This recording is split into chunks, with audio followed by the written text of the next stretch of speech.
On this stage, you have to finish the stage where the timer runs out. Go for it. Time trial. Gotta go fast. Zoom, zoom.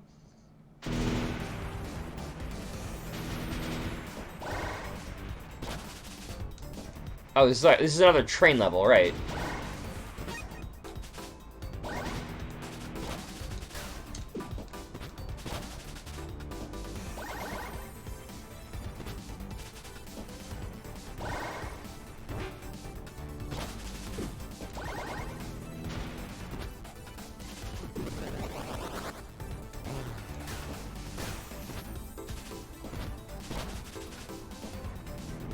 Oh no, I missed that. Uh-oh.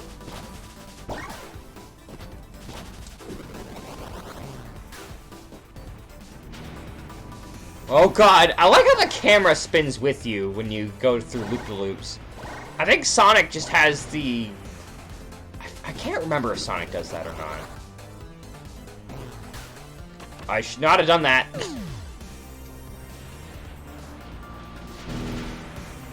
Oh, when you die, you start the level completely over. Good to know. Right, because there's no checkpoints in this level.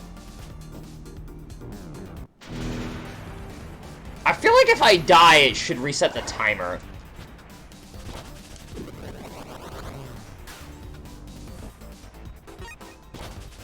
I don't think I needed to do that maneuver, so I'm just not gonna. Because it stops you in midair to aim, which is helpful, but I think in these situations, I want to go a lot faster.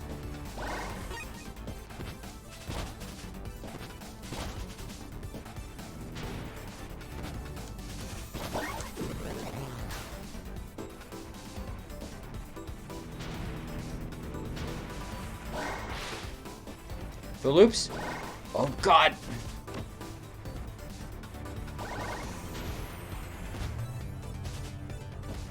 God, I hope there's not a lot of level left.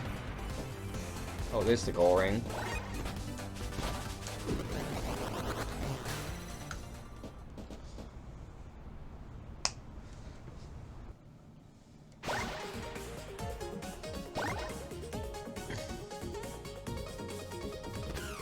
Alright, let's see if I can't buy a new move to make combat more fun. We've gotten every level except for special training, which I'm not going to do.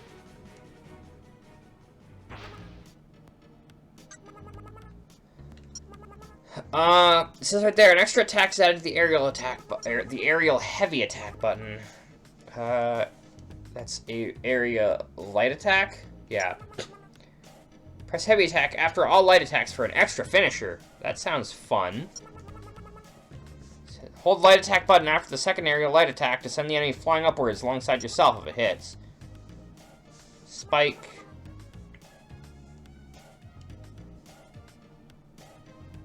Early finisher.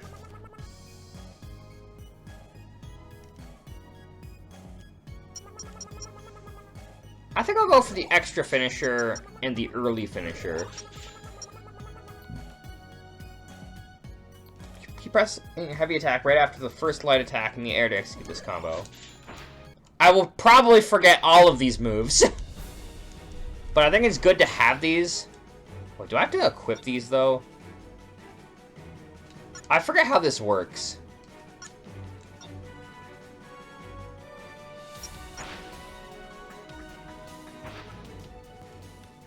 Maybe that's for the other stuff, like the upgrades.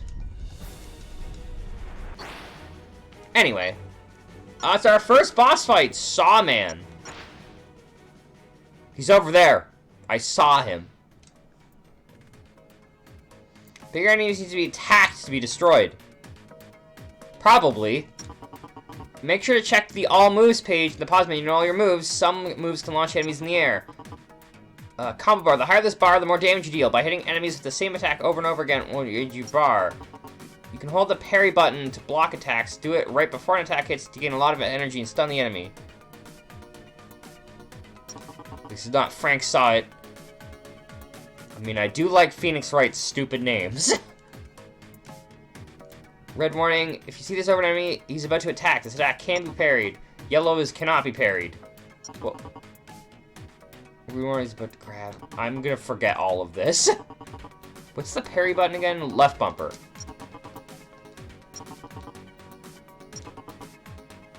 So, if it's red, I can parry. This is the Dark Souls of Sonic.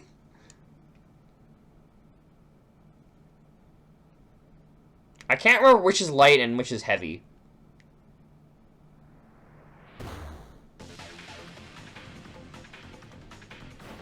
Yes, this guy's got a big health bar from what I remember.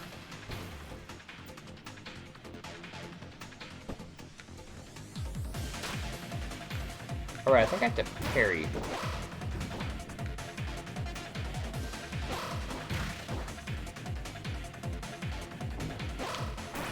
Alright, right, red is parry.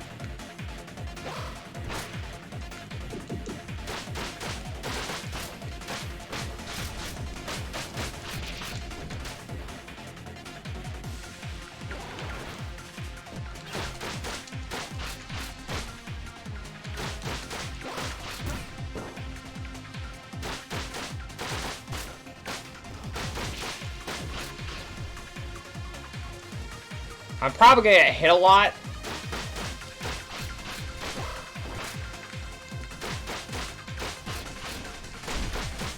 That is the dog. Hello, the dog.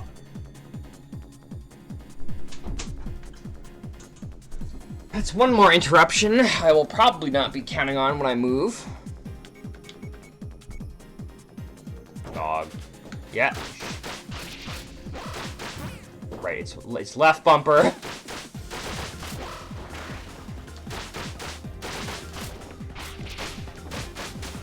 He's got a phase 2, by the way.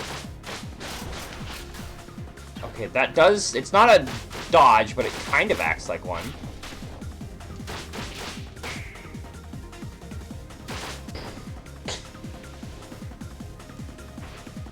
This is going a lot better than I remember.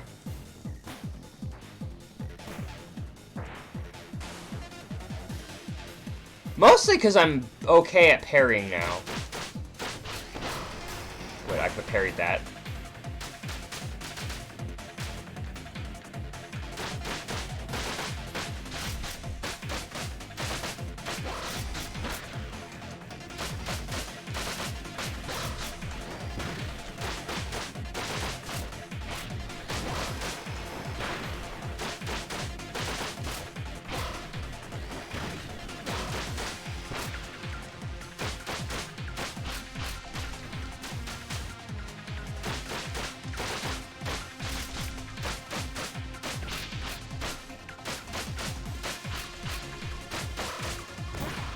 Ow.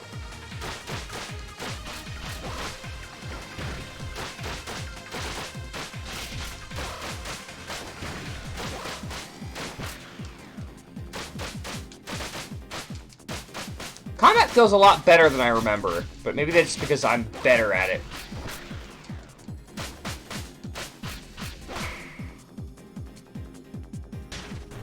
There's a phase 3 though, isn't there?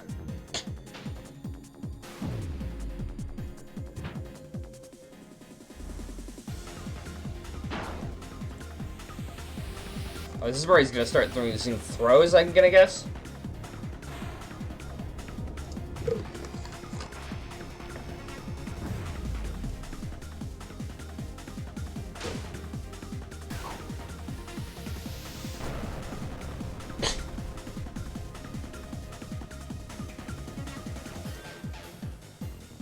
Is that it?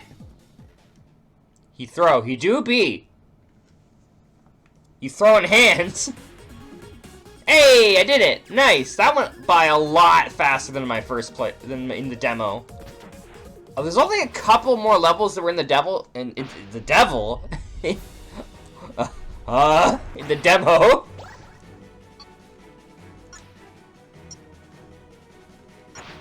But we catch hands, yeah! Jump on the rail to activate the rail. Press the dash button to dash while on a rail. You can build up speed downhill by crouching. Beware that crouching uphill will make you lose speed. X is crouch. Point the analog stick towards where you want to switch to. Switching rails has always been kind of janky. Only a couple more levels in the devil. Yeah, it's rail switching. Rail controls are pretty intuitive. Lost Riviera. Ah, it's Rail Canyon. I see.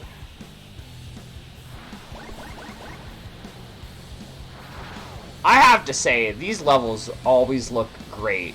Like, rail levels, like Rail Canyon, looks excellent.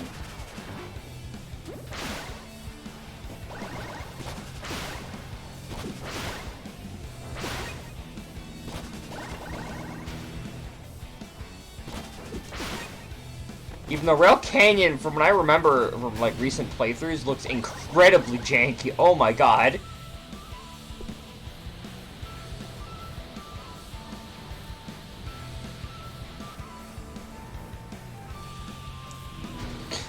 This feels like it has tighter air control, which definitely helps in, like, canyon levels like this. Especially if they're not gonna on-rails me for the rails.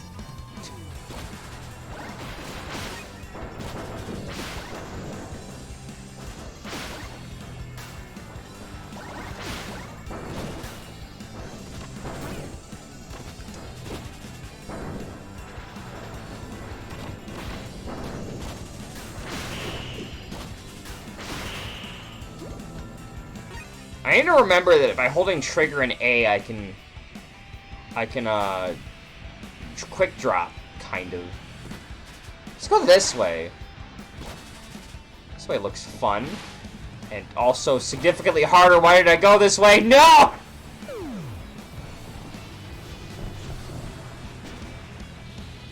Well, freehand is a mistake. Let's just keep going on rails.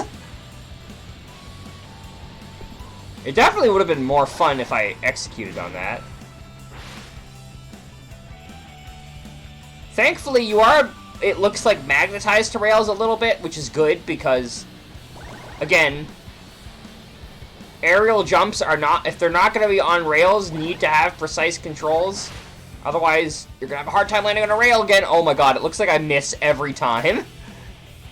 I'm so glad you seem to magnetize to them. Such a quality of life feature. Sonic games, at least I feel like Sonic Adventure, I've never played Sonic Adventure. Sonic Heroes, I feel like, does not do that.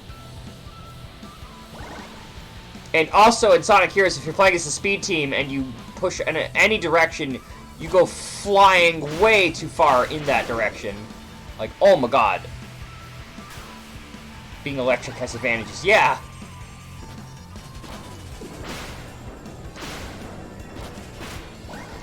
Man, it felt really bad for that tutorial section, but I love the momentum homing attacking enemies gives you in this game. I was gonna homing attack to him, then he just fucking died.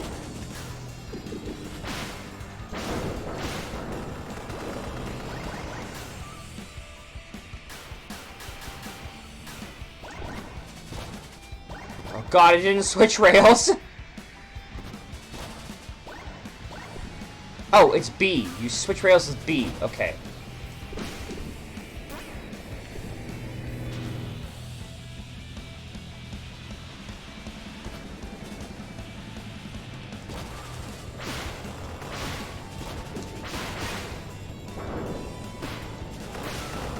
Oh my god, they aim for me? That doesn't feel necessary. Oh god. That was fine. Nothing wrong there.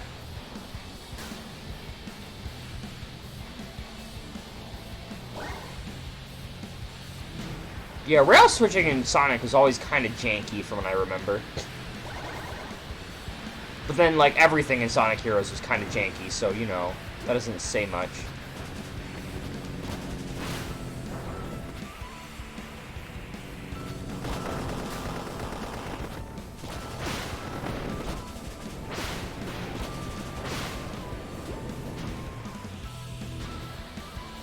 Okay.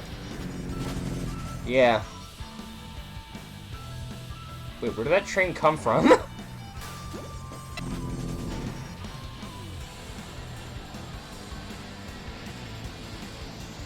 Does mean I'm going to want to pay more attention on these rail sections.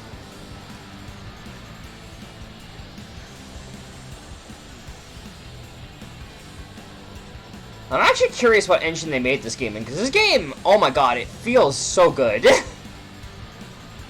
And that's important in a physics-based, like a heavily physics-based platformer. Like, Mario is also a physics-based platformer, but like, this is a super physics-based platformer. It was just sitting there ready for you to come closer.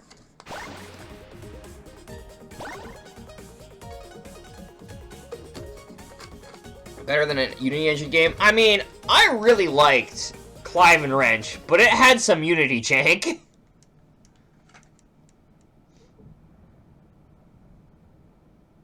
And I have to say, that Unity jank was very jank. I don't think this was in the demo either, but I could be wrong. Is that a katana?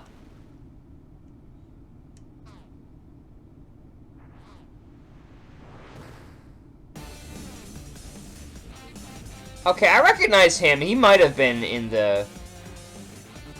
Oh, there's just a surprise boss fight. Yeah, no, this was not in the demo.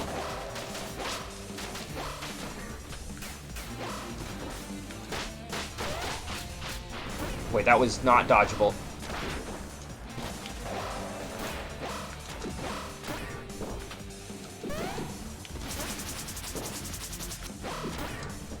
Oh my god, why is this so much... Get out! Am I supposed to win this? Why is this so hard? This feels like a step up.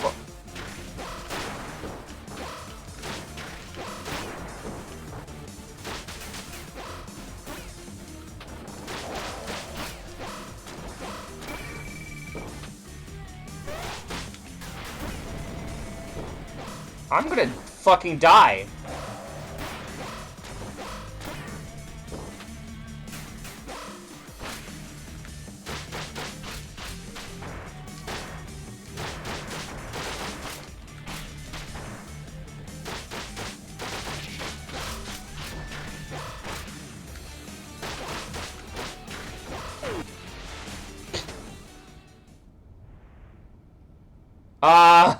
Sir. Okay, looks like he's supposed to be standing in midair.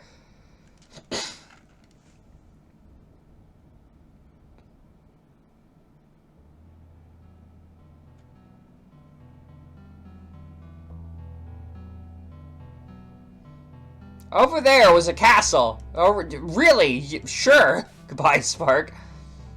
It was a fancy castle, the best of its kind. Hey, it's Fark. Fake Spark. The castle had a guardian, guarding it every day and every night, all alone. The guardian was very good at his job. Nonetheless, he was just a young boy. But one day, deep within the castle, something came into being, something special. While the guardian patrolled the castle, he heard a voice coming through the walls. It was a girl, a kind girl. In secret, away from the castle staff, the boy and the girl began to talk in secret. In no time, the boy and the girl became very good friends. Why is the boy a robot in this show, in this context? It is because of their friendship that, in secret, the girl manifested a body of her own. And now the girl's a robot.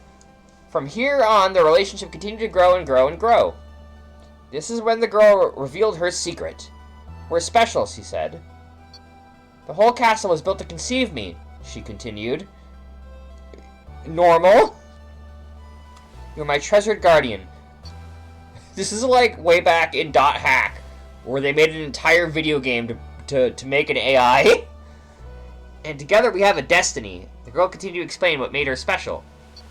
She explained she had a higher level of consciousness and looked at everyone with pity, as they were not able to perceive the world as she did. Wow! The boy was fascinated by the girl, and from that day onwards, the boy and the girl formed an even stronger bond. But unfortunately for the two, one day, the castle staff found out about the two and took the girl away from the boy. The young guardian was overcome with anger and sorrow. He mourned for days, which quickly turned into weeks. In those days, he deeply reflected about her and the castle staff. He did not like the castle staff. They were distant, never came close unless absolutely necessary. He was always alone. He was always alone, ever since he came into being. We gotta do this in edgy Batman voice now. She was the only one who could make him feel complete. But one day, he heard her voice coming from the walls. The girl had returned, this time without her body. At first, the boy thought the castle staff had permanently changed her, but he was overcome with joy when he realized she was still the same as she once was. I just had to act nice, she continued. That day on, they promised to each other that they would fulfill their destinies together. Their destiny. To rid the world of meaningless life. Oh boy! Genocide? Oh man! The girl wished to share her higher level of being with everyone else, to bring a new, brighter world. To this goal, the boy adopted a new, more domineering personality, a new name, and a remotely controlled body. Oh, it's this guy. Okay. This pleased the girl. Together they banished the castle staff and forcibly persuaded every robot to follow their will. Oh, is the girl gonna be... Wait a minute. Is the girl the villain from the... What is it? Clarity? Everything in place, their plan was set in motion. But the boy felt a deep anxiety. He knew he was inferior to the girl. He did not share her level of consciousness. He could never have her level of consciousness. So he had an idea. Together with the girl, they conceived a child. And this is going to be Fark. It will be created by her, but built on his image. The child was created with unlimited potential. A potential he would grow into over the course of his life. Okay, so the Guardian here is... Yeah, no, there it is. Child, which is capitalized for some reason, would take the place of someone else, and be set out in the world with only one goal. To kill his own father, and take his place. Wow, I'm glad I made my child want to kill me! The boy had one final wish for his child. He wished that the child would be sent out with no memories of who he was or why he was created. He wanted the child to realize his destiny by himself, just like he did. Child being conceived, it eased the boy's anxiety. Feeling better, they proceeded with their plan. And with that, this marks the end of our tale.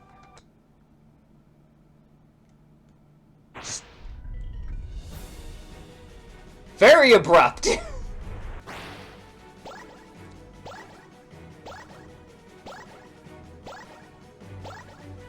New tutorials. I think these three I think this here is I'm assuming the next boss fight.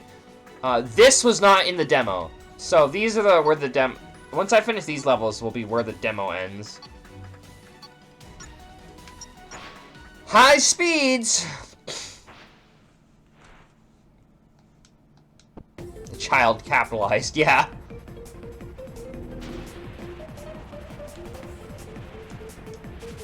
Oh my god, thank god for coyote time. Holy shit. Or wait, no, I guess that would have been my double jump that saved me there.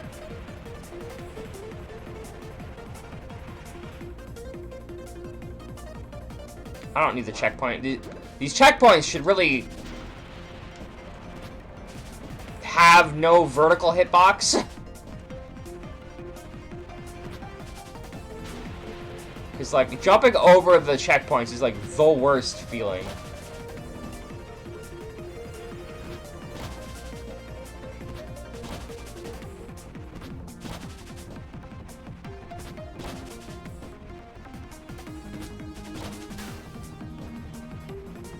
I am curious how much speed the air dash gets me.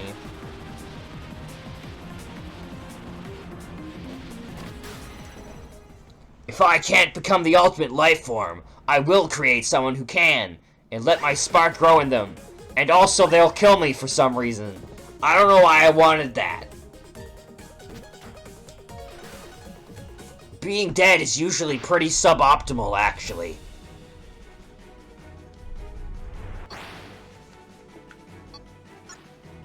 Ball jumping. This seems like pretty unnecessary, but we'll do it. We gotta do every tutorial.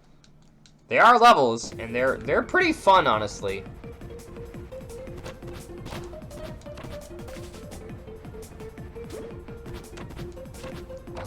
Robot would think that death is suboptimal. Well, it is! Like Ryan from Xenoblade 2 says, I can't do anything. That was a terrible British accent, but we'll just roll with that. This is Ryan's voice now. Can't do anything if I'm dead.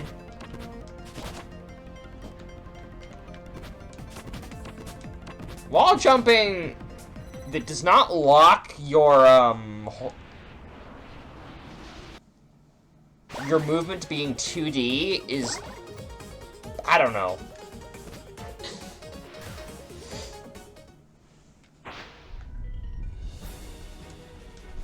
So I was worried this game might be long, but it might be just short enough. Because one of the games I also have to play is Sonic Frontiers, but I feel like I'm not going to get to that till after Breath of the Wild. And something else I've been thinking about playing, which is the new Star Wars game that's coming out in April. Oh, you have to hold... Okay, and you do lose height after a while.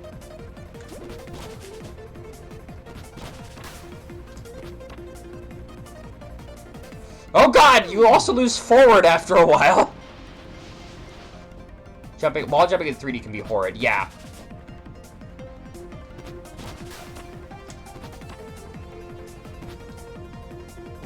So Souls-like game coming out. I don't really play Souls-like games, but I actually really enjoyed Tunic, which is sort of Souls-like-ish. It feels more Souls-like to me than Zelda. In any case, even though a lot of people compare it to Zelda. Like, it's got puzzles in it, but its puzzles feel more like real puzzles than they do Zelda puzzles, which I feel like generally feel a little bit different than, like, puzzle game puzzles. They're generally pretty straightforward.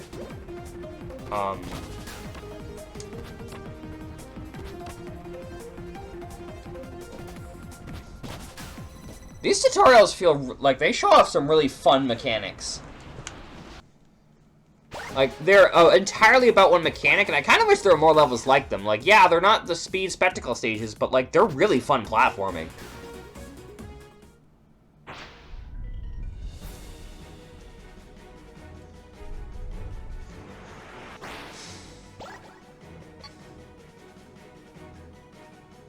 Fallen Order. Yeah. But, like, the Souls games aren't really about difficulty. At least from what I hear, they're not, like Elden Ring's not hard. The fan base thinks it's about difficulty. I don't think the actual game developers do, though.